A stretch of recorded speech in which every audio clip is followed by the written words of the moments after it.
Well, good morning, everybody, and welcome to our virtual journal club. Today, we've got the University of California, San Francisco, and several of our faculty and residents who are going to present a journal club on the topic of degenerative spondylolisthesis. So thanks, everybody, for joining us this morning.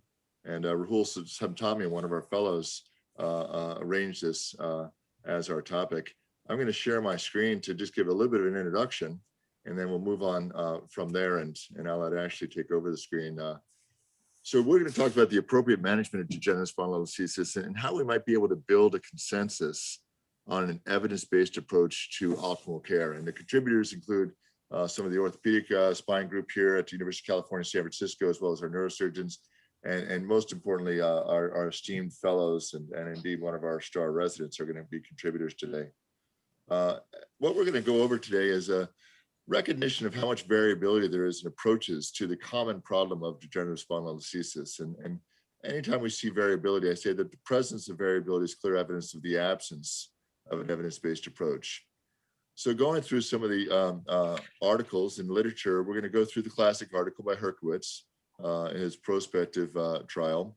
And that'll be presented by one of our terrific junior residents now, Aviana Baldwin, and Alekos Theologius, we the faculty to work with that as well. Our next paper will be the Gogawala paper, as well as the force studies from Sweden, the randomized prospective trials that most of you are familiar with out of the New England Journal. And we'll talk a bit about those and really some of the important differences in the inclusion criteria for those papers. And to some extent, that's the central theme here, is that degenerative spondylolisthesis ends up being a potpourri or a catch-all for, I think, some very distinct pathologies. And sometimes we've got to really pay attention to matching the appropriate treatment for the appropriate pathology. And then finally, we'll go through some of the efforts to classify degenerative spondylolisthesis with more granularity. And Dr. Shaw is going to talk about that. I'm sorry, Dr. Samtami is going to talk about that with regard to the Kepler paper, as well as some of the work that he's leading here at UCSF.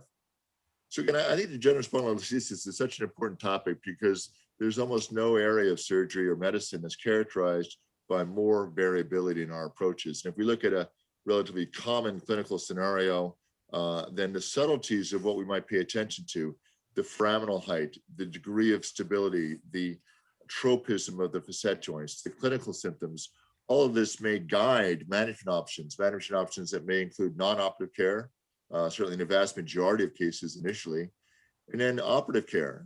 So decompression alone, whether or not we do an open decompression versus an MIS decompression, or perhaps our interpretation of the Hurkowitz study might be different with an MIS approach to decompression only.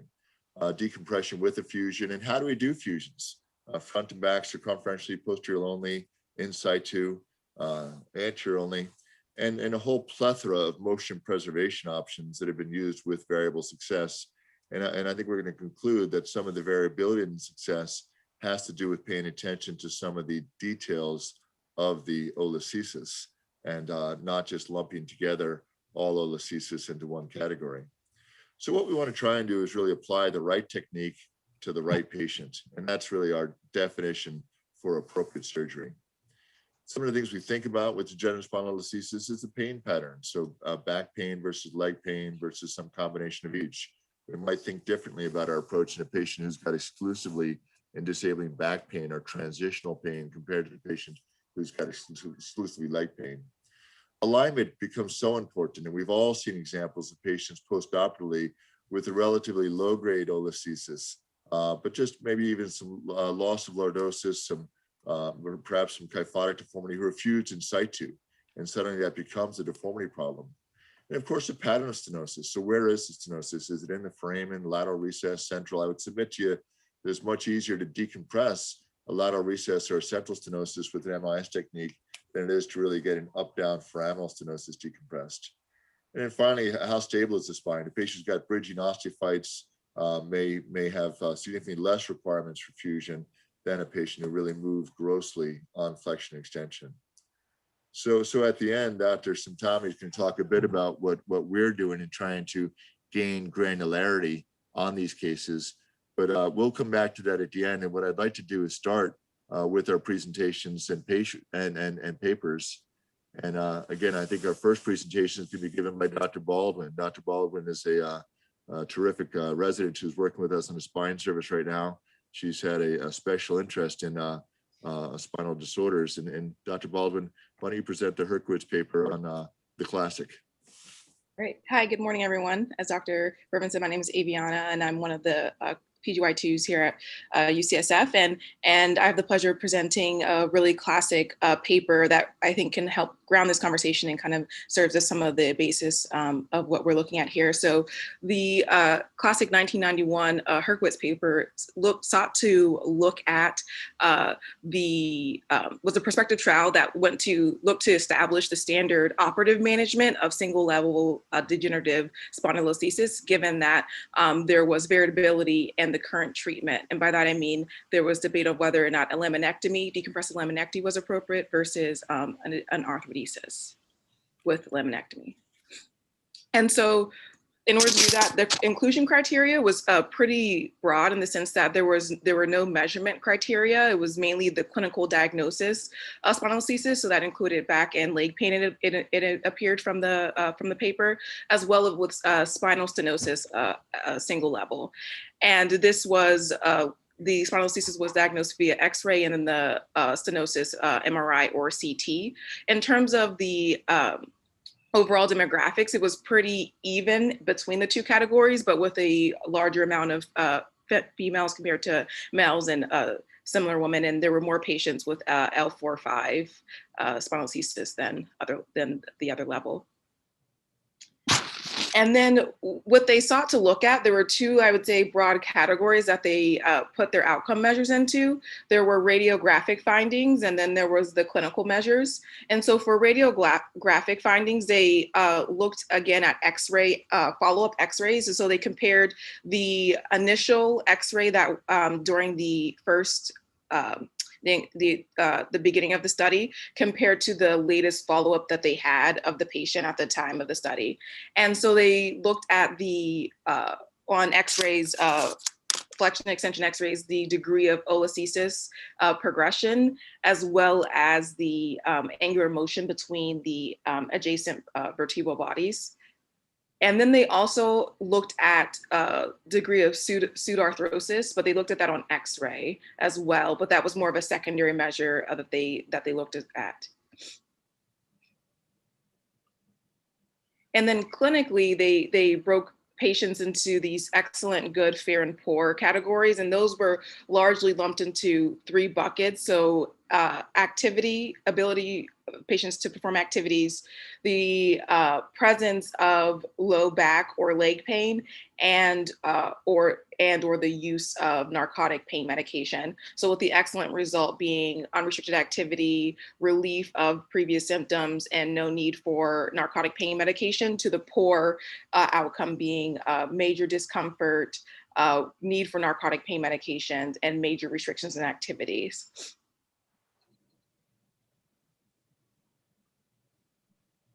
And so when you take that those measures they had and you look at their results, again lumping into their clinical results compared to their radiographic results, their main findings were that 44% of patients in the arthrodesis and the decompressive laminectomy category had an excellent result, whereas only 8% within their no arthrodesis or the decompressive laminectomy only group.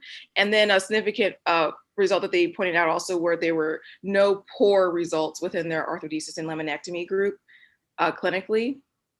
And then when you look at their significant results in terms of radiographic findings, there was a significant difference in the progression of olithesis within the between the two groups. So both had an increase in olithesis. So with the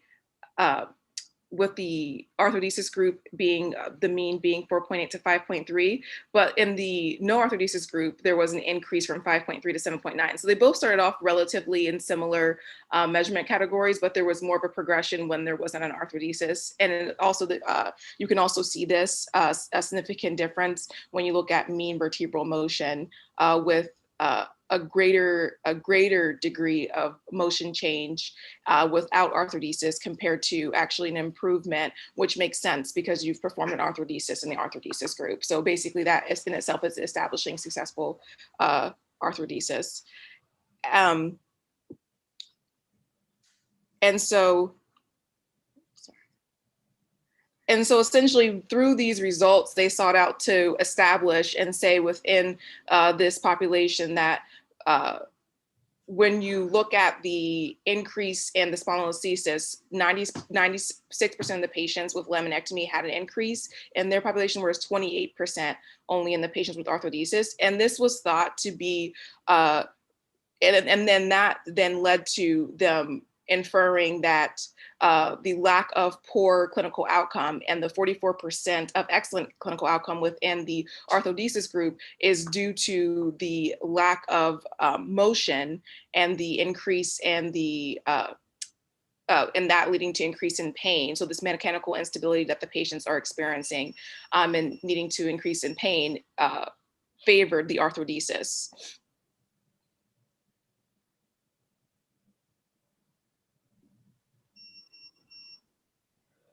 And then and then in terms of patients, and that led to like them saying as well as patients experiencing more back pain and lower limb pain postoperatively were from the lack of the arthrodesis as well. And then also they mentioned that the presence of pseudoarthrosis was not clinically significant. So while some patients had pseudoarthrosis on both sides, whereas some only had it on one side, but regardless, even those patients with pseudoarthrosis did not necessarily complain of significant increased leg pain or back pain or need for narcotic pain medication. So that really wasn't a deterrent to performing the arthrodesis for these patients.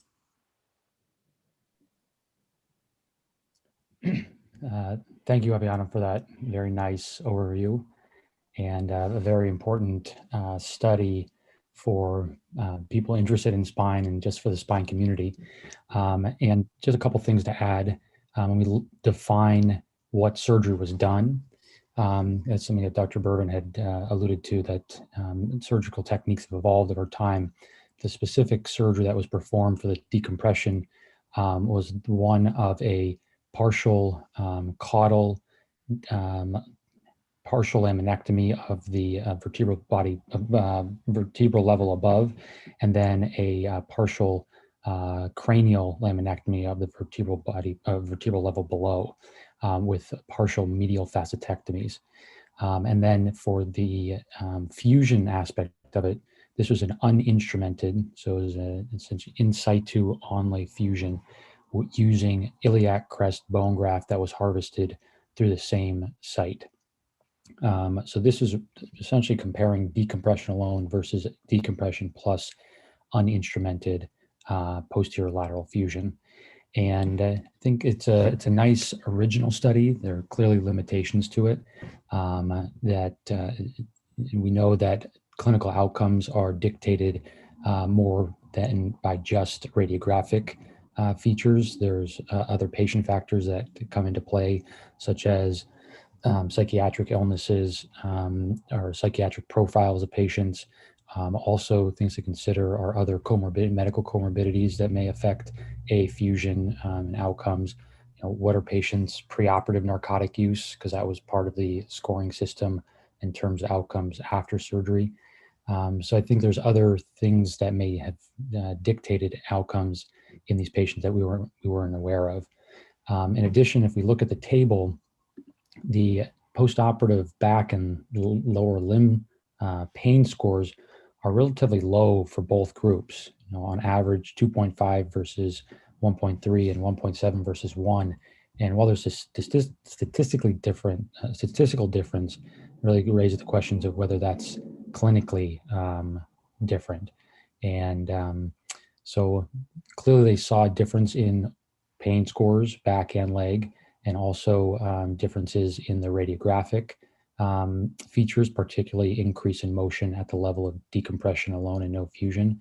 But whether that's clinically significant is hard to completely ascertain. and I'll leave it up to I think the other it would panel. be worth redoing this paper. You described very nicely the technique of the decompression, which when we think about MIS surgery, part of our definition working for MIS surgery is to actually leave as much as possible some of the midline structures, including interspinous ligaments. Would this be worth redoing in the setting of some of our MIS techniques and keyhole foraminotomies, or even be able to get a bilateral decompression from a unilateral approach? Yeah, I think that would be an interesting, especially as you had just mentioned, preserving the midline structures, the supraspinous, interspinous, and a lot of people are going towards this microsurgical laminoplasty, trying to decompress both sides from a unilateral approach. I think it'd be interesting. I think there's merit to it. But Sig, wouldn't you also want to change the fusion arm to a more 2021 type fusion technique of maybe combining a minimally invasive decompression with perk screws? And because back in the old days, to get an iliac crest from a 4-5 decompression, you're doing a lot of dissection and you're you're pulling the muscles out to do the fusion. I mean, it's putting the fusion in kind of a worst case scenario as well. Yeah, Scott, maybe you could address that at TBI. What is the 2021 fusion? Are you all doing it the same way? No. But I think we're using perk screws more frequently than doing a midline incision and pulling the muscles all the way to the tips of the TPs and doing a dissection to the iliac crest to pull bone out. We're certainly not using iliac crest autograft very often. So you're backing up an anterior with perk screws?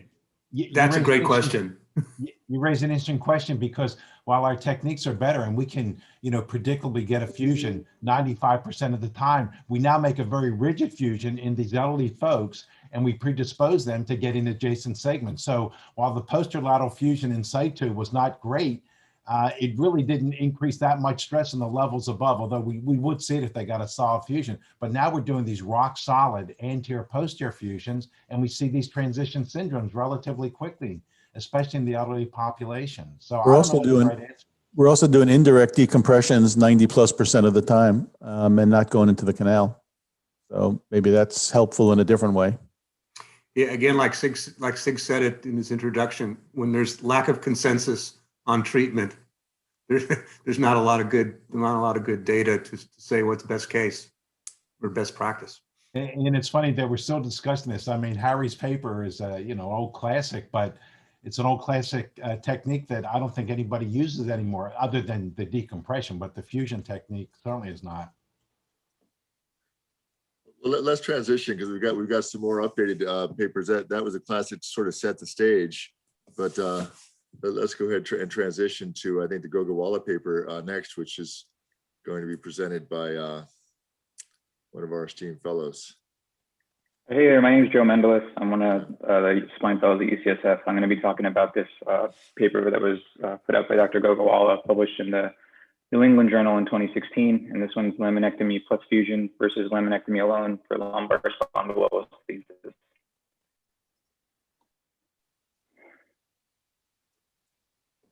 So a little bit of background, lumbar spinal fusion rates have been increasing, and obviously there's a larger variation in practice, which is a lot of what we've been talking about.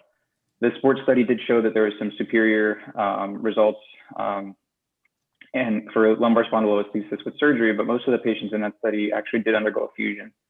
Of course, the Herkowitz paper showed that laminectomy and fusion was superior to laminectomy alone, but this was a non-randomized prospective comparative study, so it's not the best level of evidence to really guide practice. And at the time of publication of this paper, there was no other level 1 evidence that laminectomy and fusion was superior to laminectomy alone, which makes it difficult for us to standardize what we do and also to disseminate clinical practice guidelines.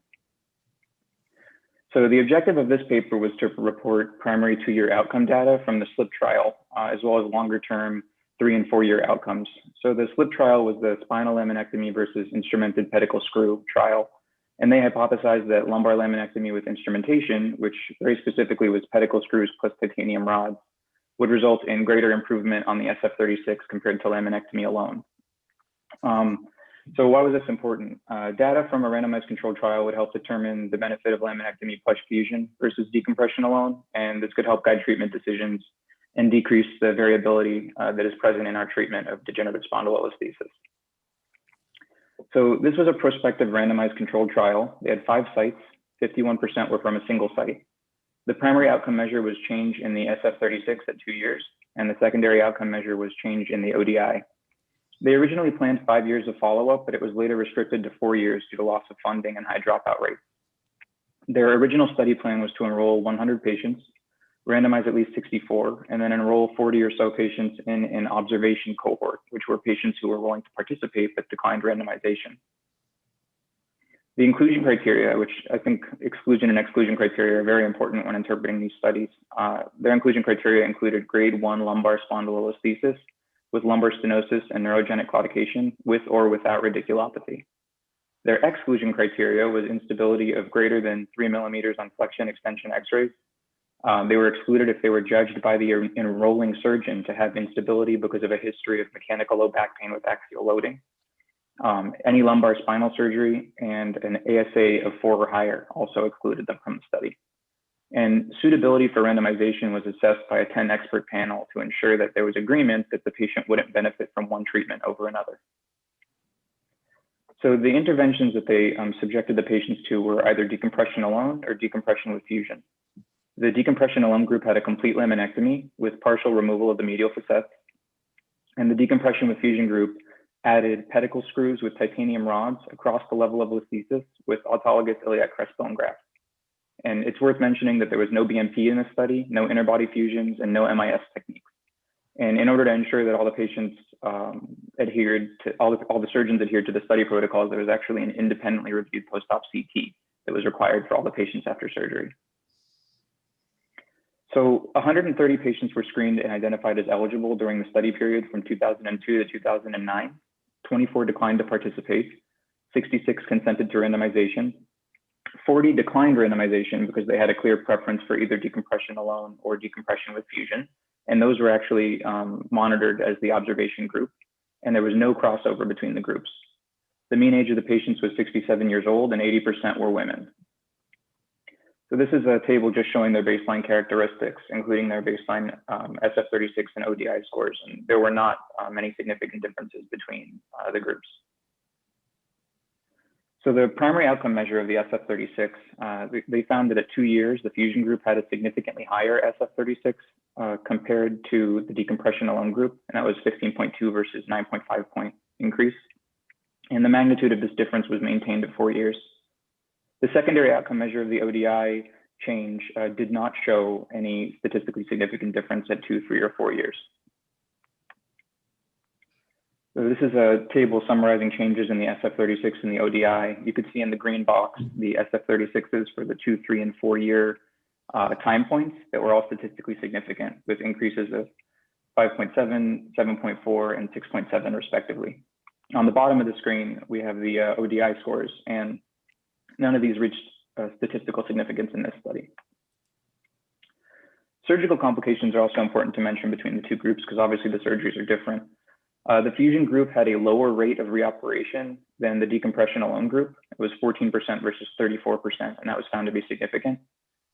All reoperations in the decompression alone group were to address post-operative clinical instability, and all reoperations in the fusion group were to address adjacent level disease.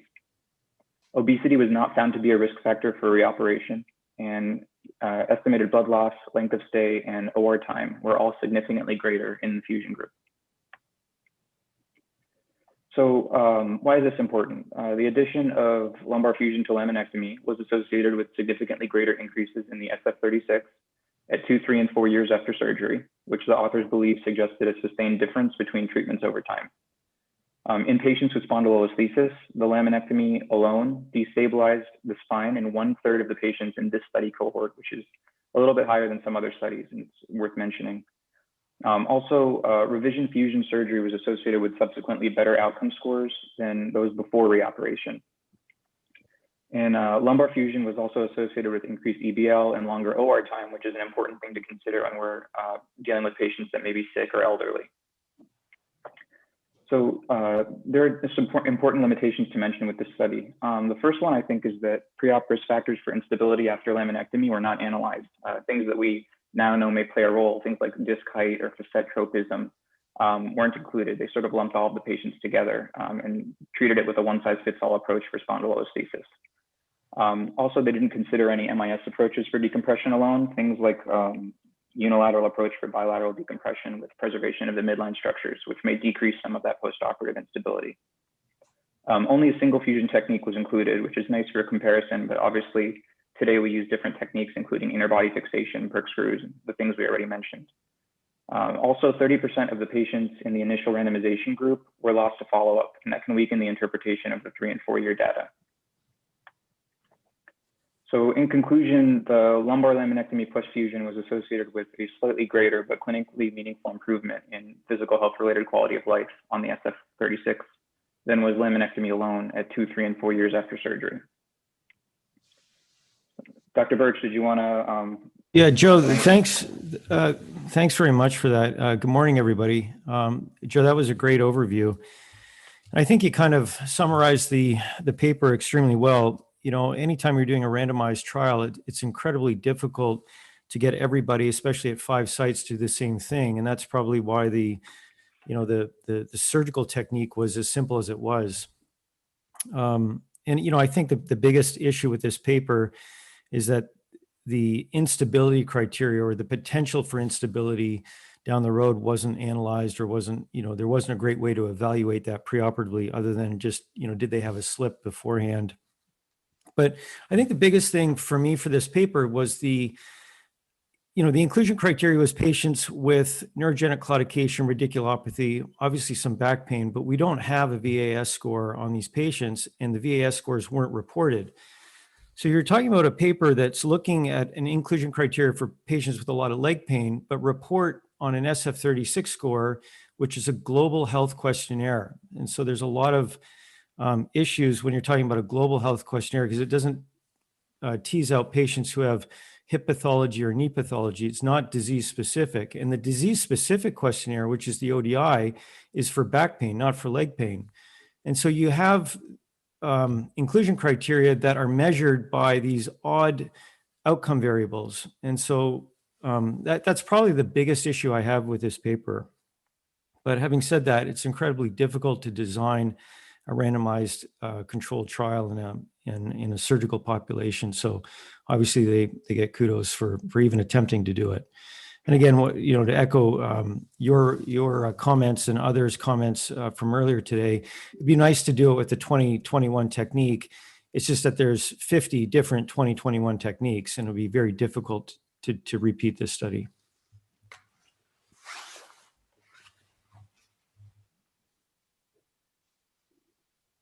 Anyone else have anything else they wanted to add about this paper? If not, we can move on to our next study.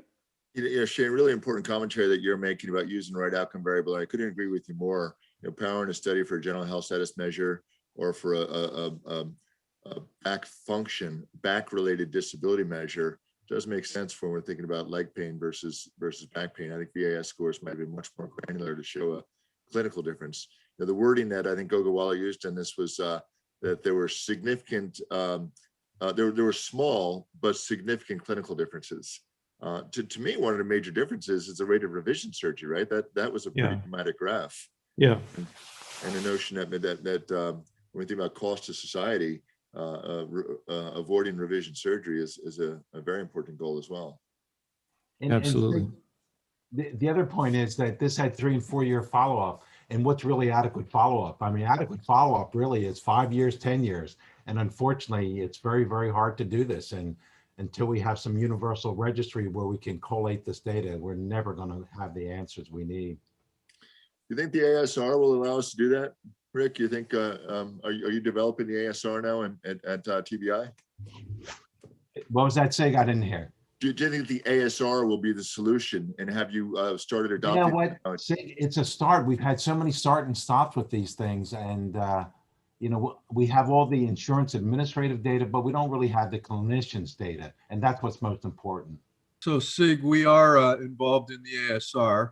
We've now got over 15,000 surgical records that we are processing. We've got 3 full-time employees working on this project with the ASR right now. 1 IT guy, 1 database guy, and 1 PhD researcher. So we've put an all-out effort on collecting the data from TBI, and we've got data that extends back 10 years right now. So we should be able to contribute substantially to it.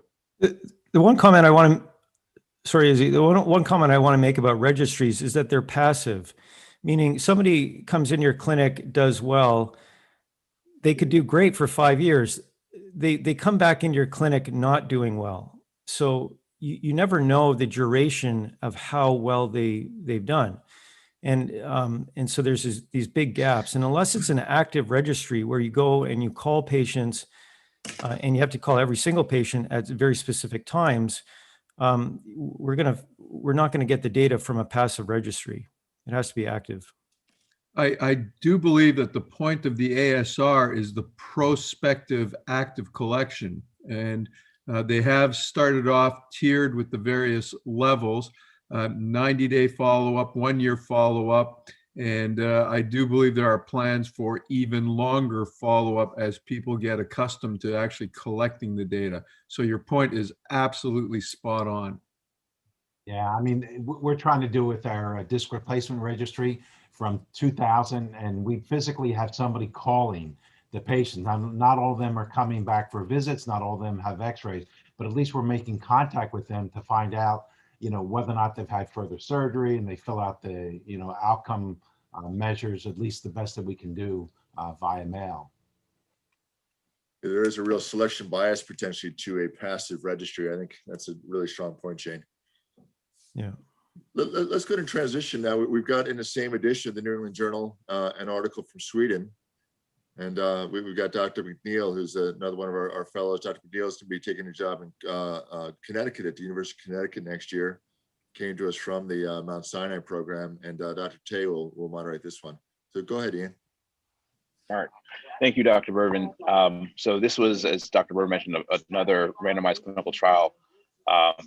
The Swedish spinal stenosis study published in the same issue of the New England Journal in 2016.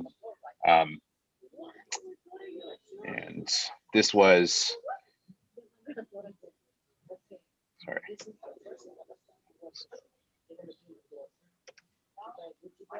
Sorry, it doesn't seem to be advancing. 1 second. Just click the screen first, Ian, then you'll take control. Yeah.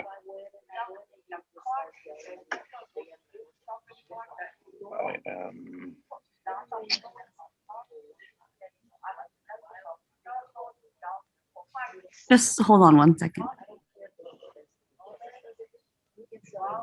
So that's cool. So it was basically another randomized open label clinical trial designed to answer the question as to whether or not laminectomy alone versus laminectomy plus fusion was clinically superior at 2 years. This study was a little bit different. We'll dive into the inclusion and exclusion criteria in a bit, but basically they looked at all patients with lumbar stenosis with or without degenerative spondyolisthesis. And these patients were randomly assigned to either decompression plus fusion or decompression alone. They looked at patients between the ages of 50 and 80, and their criteria for diagnosis or inclusion included symptoms of pseudoclaudication and back pain greater than 6 months, an MRI with stenosis at 1 to 2 adjacent levels, and they did have objective criteria for stenosis such that the dural sac had to measure 7.5 millimeters or less. And then they also looked at lateral x-ray, and the lateral x-ray had to demonstrate 3 millimeters of slip. Interesting, they did not use flexion extension criteria. And the method for decompression and fusion was determined by the surgeon. So here's the published inclusion exclusion criteria. The couple of notes, this study did not exclude patients with dynamic instability. And so there is a range of patients. I think the mean slip was 7.4, but it ranged from 3 millimeters to about 14 millimeters in terms of vertebral slip. So there's a wide range of stable and quote unquote unstable spondylolisthesis. They excluded patients with spondylolisthesis, scoliosis, prior surgery, other reasons for stenosis, including herniated disc or other spinal conditions such as infection, cancer, vertebral compression fractures, and patients with psychological disorders.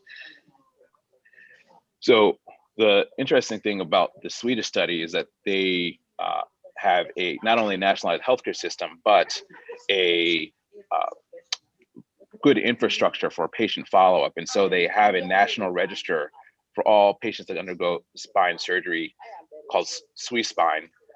And that at baseline includes questionnaires that are sent to patients at various intervals.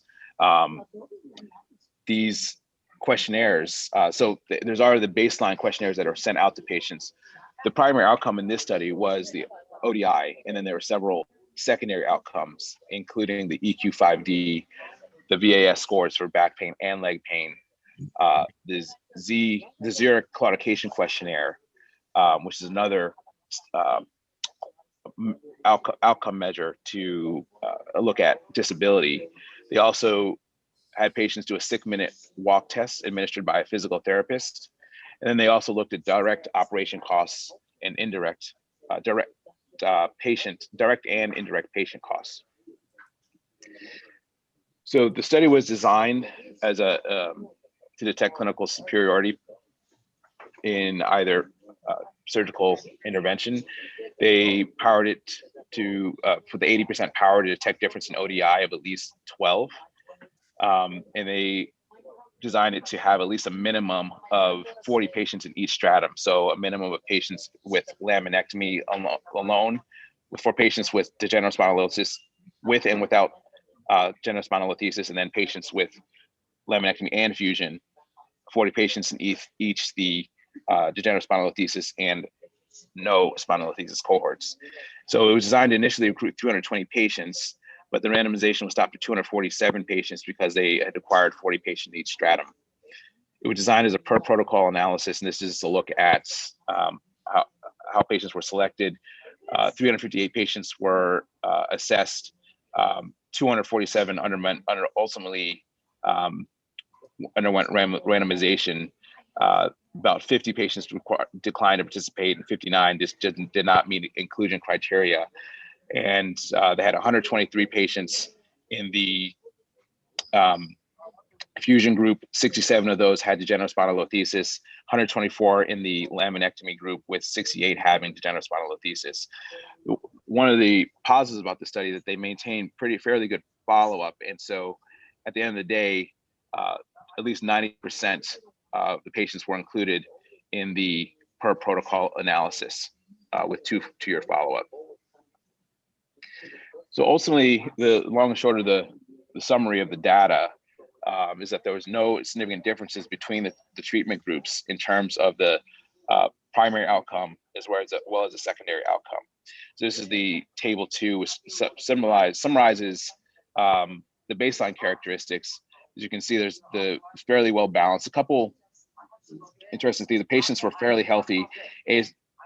Most patients were ASA 1 and 2.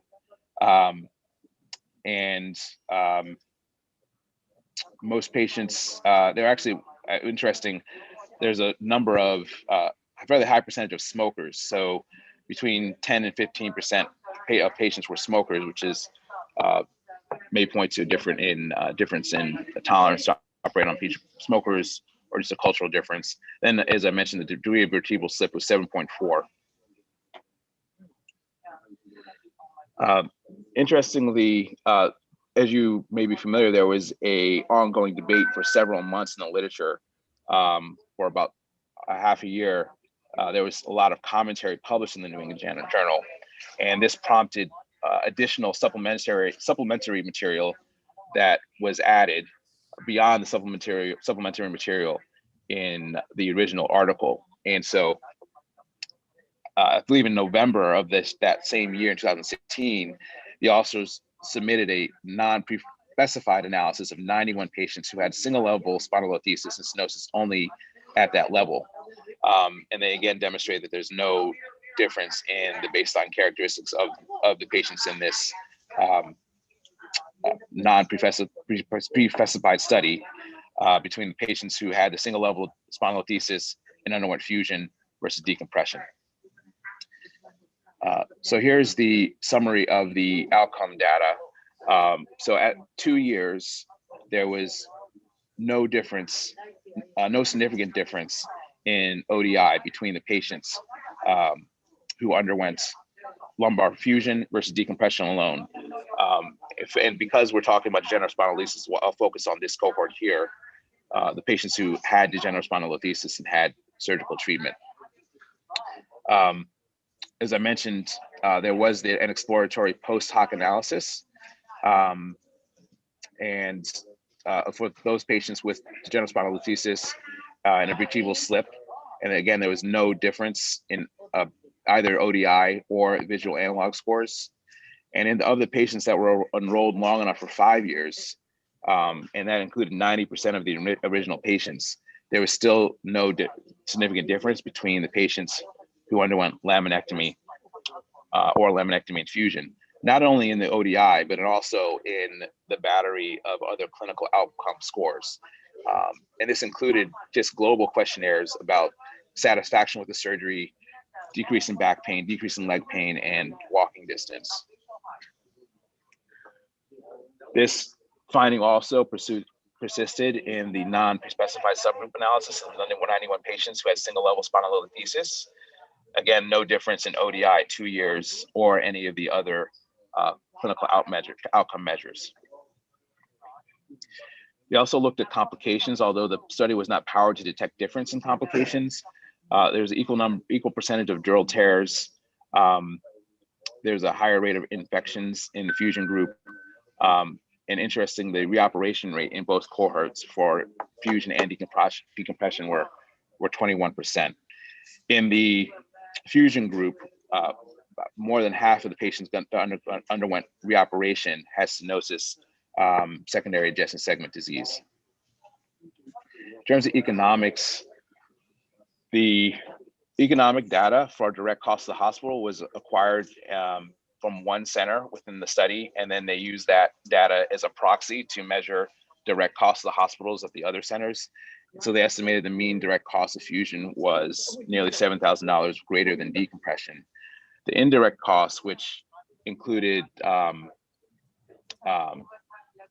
visits to doctors, visits to other healthcare professionals, additional days lost of work, there was no significant difference in terms of that data. So just in terms of discussion, I think this is a well-designed randomized clinical trial. I think it benefited from a centralized healthcare system and an existing infrastructure for patient follow-up. I think the authors included at 2 years after surgery, there was no clinical benefit to fusion surgery, regardless of the presence of degenerative spondylolisthesis.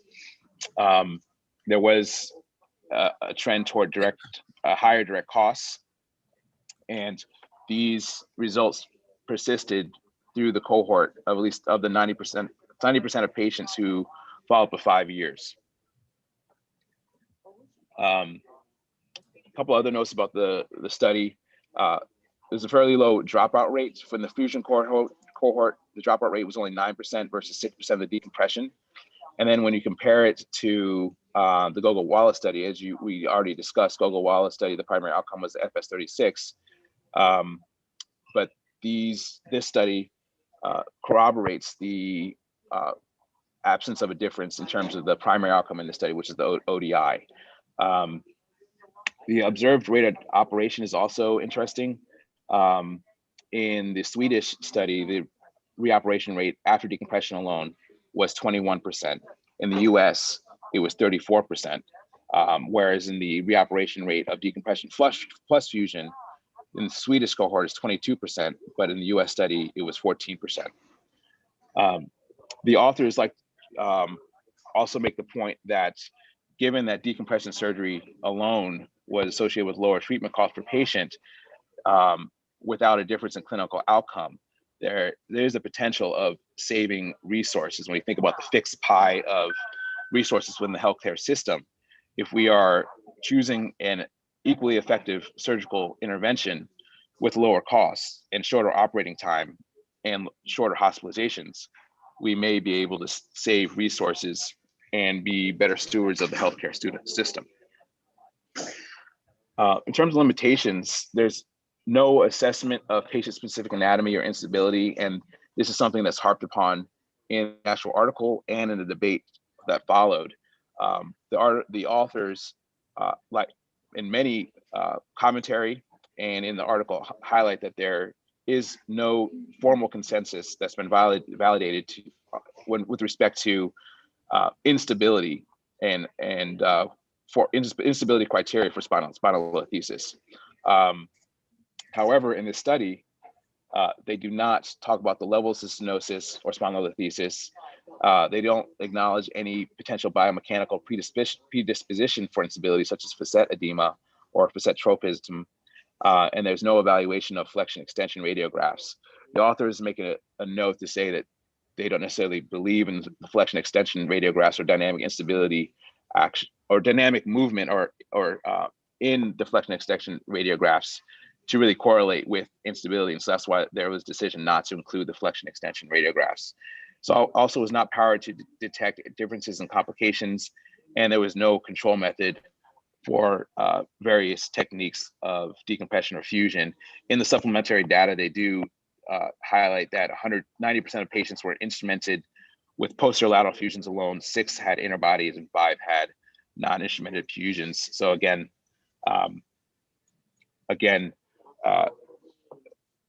we raised the point that there's various techniques.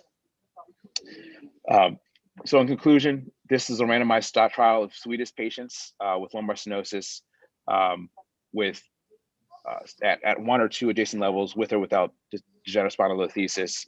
And they note that decompression with fusion did not result in clinical outcomes that were superior to those in decompression alone. And I think that brings us to discussion that highlights the fact that we need perhaps better validated signs and measures of instability, validated predictors of development of an unstable segment after decompression alone, and then validated indications for reoperation.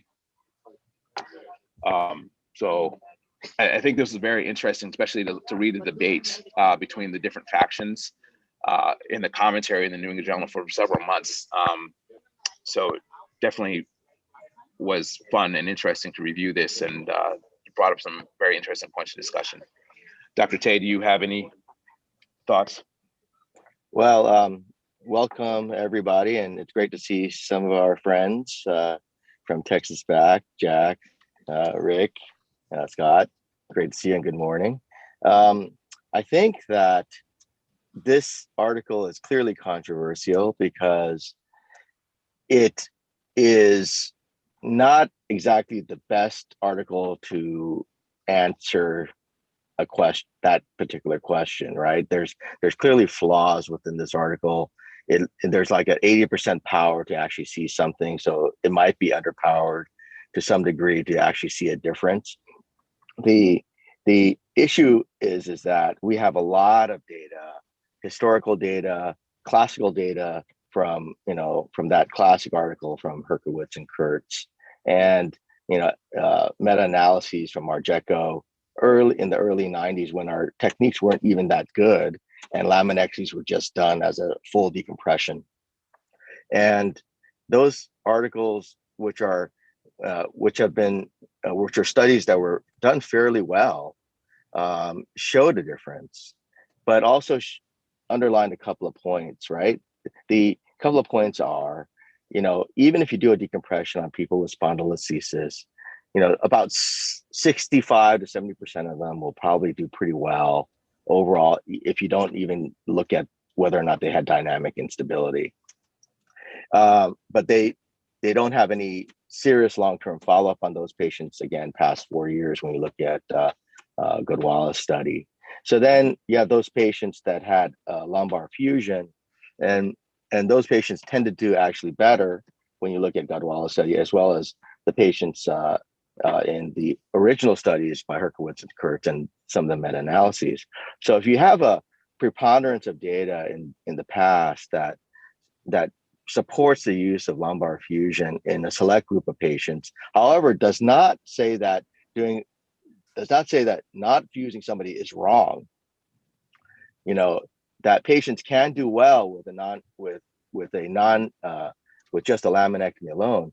And that's, I think, the take-home message. There is no way of determining what the specifics are, specific symptoms and complaints of the patients are, without, in a large registry study.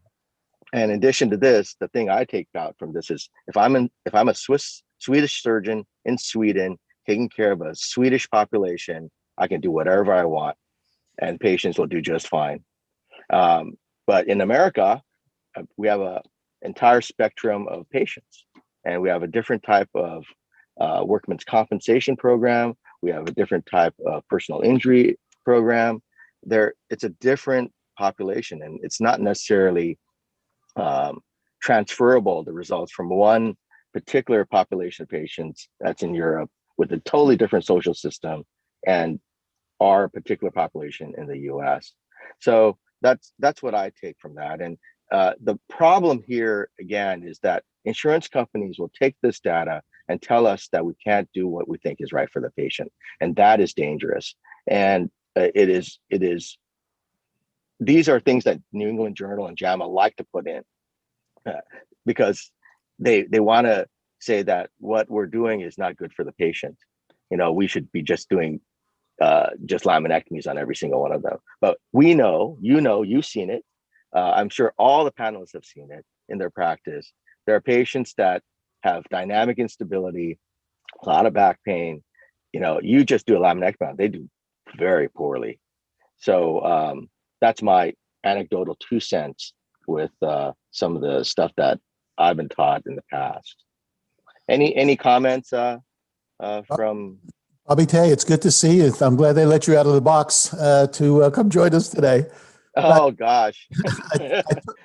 Bobby, I agree with you. I think you hit the nail on the head. There are cultural differences. What struck me in that comparison was that the failed patients, the ones who went on to reoperation in both just the decompression and the decompression fusion group in Sweden were the same low number, whereas in the US, it was twice as many patients in the decompression alone. So when a Swedish patient says after his decompression alone, my leg pain may be better, but my back pain is worse, he gets a pat on the back and he's sent out the door, and that's just the way it is. Whereas in the US, that patient goes on to get a fusion because we can't just pat that patient on the back and expect to get good reviews and have that patient come back and have a good reputation in the community. So it's a different culture on many, many levels, and it makes it hard to make a direct comparison. But I agree with you that data can be misused, and it seems it's always the cheaper option that the payers focus on rather than maybe what's the better option.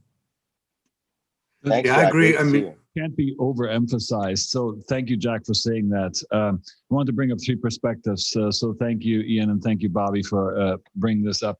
And Jack, the cultural perspective of Sweden cannot be ignored in this study. This is a socialist country. I don't mean that with any value inflection. And the doctors are still the ones that know. The patients have very little voice. The doctors decide what is being done. And having been there firsthand, it always amazes me to see how the personal conviction of a surgeon dictates care. And they would fuse patients who in our world would never be considered for a fusion. And then patients get decompressed where we all go like, this will not work. And so again, this goes down to the patients themselves. The variables are still very incompletely understood. We've obviously talked about instability. And they bring up the neurologic perspective. And I hope to get recognition of everything, including Alekos, who's sleeping. Alekos, wake up. Good morning, my friend. Yes, there it is, the smile. So the neurologic perspective, I think all of you can see the same thing. Let's look at this. We're in a clinic. We're looking at MRI scan. It looks horrible. What can we expect when we go into the patient room? Will this patient be walking around, talking, happy, or will this patient be in a wheelchair or laying down in agonizing pain? We usually don't know, right? So right there, we have a fundamental problem of spinal stenosis that we still don't understand, the neurologic perspective. And where and why do some people present in one way versus the other? We still don't know. My partner, Dr. Abdul Jabbar, right? I mean, this is your clinic every single day. Here, use mine. Yeah, I just wanted to say hello to the UCSF crew. Amir over here. enjoying the talk. It's really great. And I think this is really powerful. I'm glad we did this topic because especially in the patients that come in, they have maybe a grade 1, grade 2 spondy, and they're just dead set against getting a fusion.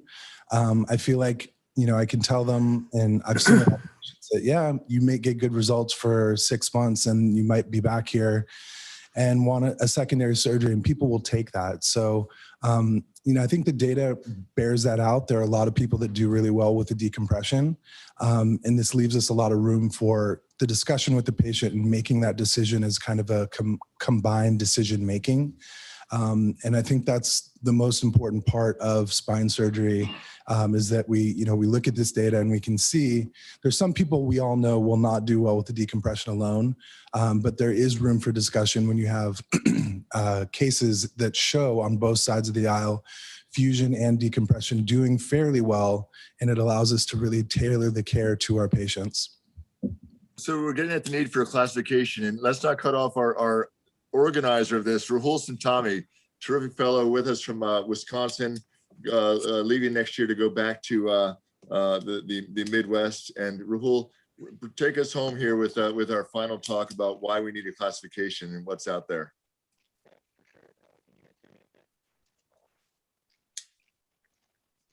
Rahul, I think you might be on mute.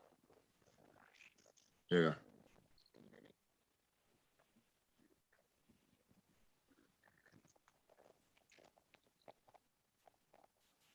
Just got a couple minutes here, Rahul, so take over. Can you hear me? You can hear me? All right, perfect. All right, so thanks for the introduction, Dr. Bervin. I know we don't have that much time here. Let's see if I can advance here. So the paper that we're going to talk about is this Kepler paper, going over a classification system for degenerative spondylolisthesis. And essentially what it is, and I'll just kind of go through this briefly, is we all kind of think of degenerative spondylolisthesis as more of a heterogeneous disease, but when we talk about when we just say the name, we are talking about more of we just think about it homogeneously. So what they want to do is they wanted to subdivide degenerative spondylolisthesis into various subgroups so that we could think of it a little differently and not treat them all the same. So what they had is 304 patients with L4-5 degenerative spondylolisthesis, and measurements were taken. They did various measurements, including anterior and posterior disc heights, vertebral translation, and vertebral movement with flexion and extension. And they, in order to come up with this criteria, they kind of ran it through their 3 senior surgeons, went back and forth until they agreed on these 3 radiographic parameters. And what they talked about was the presence of bony apposition of the vertebral end plates, the presence of kyphosis on any radiographic view, and the magnitude of translation on a lateral radiographic view. And they also included a clinical variable, which was the presence or absence of lower extremity pain reported by the patient. So it was graded as absent, unilateral, or bilateral pain. Bony apposition they defined as bone-on-bone contact seen on any lateral radiographic view, and they said that was a distinct subgroup. Kyphosis was measured by kyphotic alignment between the upper end plate of the caudal vertebra and the lower end plate of the cranial vertebra, and kyphosis on any lateral view was a distinct subgroup as well. For translation, they discussed the magnitude of translation from flexion extension being less than 5 millimeters or greater than 5 millimeters. And then lower extremity pain was just defined as being either absent, unilateral, or bilateral. After they came up with their criteria, they had inter and intra-observer reliability measured 26 consecutive patients with degenerative spondylolisthesis at 4-5 were assembled by the member team, and the member the team member that assembled that had no knowledge of the radiographic criteria that they were using. They had standard radiographs, PA, lateral, and then flexion extension views. The images were de-identified and sent to 5 fellowship trained attendings and 1 fellow. And before they sent that, they had a 5 to 10 minute tutorial just to discuss the classification scheme so they could grade these images. And afterwards, a month later, they did the same thing. Rahul, and they we're going to changed. get cut off here. So just show us the classification and what's needed to make this better, okay? Yep. So the classification system essentially has type A, B, C, and type A here is advanced disc-based collapse, but without kyphosis. Type B was disc partially preserved with translation of 5 millimeters or less. Type C was the disc was preserved with translation of 5 millimeters or more. And then type D was any patient that had kyphotic alignment. And then they had the leg pain modifier here. So it was A through D with a 0, 1, 2 subgroup. So they had 12 subgroups. They had good intra and inter-observer reliability. And just to kind of talk about it more, so essentially the lack of classification systems don't allow us to talk about degenerative spondylolisthesis amongst other people because they do have subgroups and we need to treat each subgroup differently. What this doesn't talk about is with the different treatments for the different subgroups. So, and it also doesn't include global alignment, which I think is something that needs to be considered if you have someone with that's just with large sagittal imbalance or coronal malalignment. This does not take that into account. So the classification system that we're proposing here and that Dr. Bervin showed previously does take those in it because of time constraints. But we wanted to talk to you guys about that, and I'm sure we'll have the opportunity to do that in future journal clubs here. But yeah, we appreciate your time. Sorry I had to rush through that paper. I think Well, I think that almost requires another hour, doesn't it? It's such an important topic, and thank you for reviewing that. I think that classification is it can be useful. It's got some inter and intra-observer reliability. But having said that, to me, it doesn't give me a lot of guidance, as you indicated, for what I ought to do. When should I fuse? When should I not? We had a nice comment about a paper by Dr. Avender, by Dr. Kokari that talked about grading spondylolisthesis. That's a very nice paper that we've referenced in recent some recent work that we've done, looking at when to fuse, when not to fuse, and just some of the considerations that ought to go into a classification, I think, extend beyond simple radiographic. And we've talked about some of the clinical considerations, some of the structural features, and things beyond just radiographic collapse and instability. Outstanding work by UCSF and the entire great team you have there, Sig. Definitely.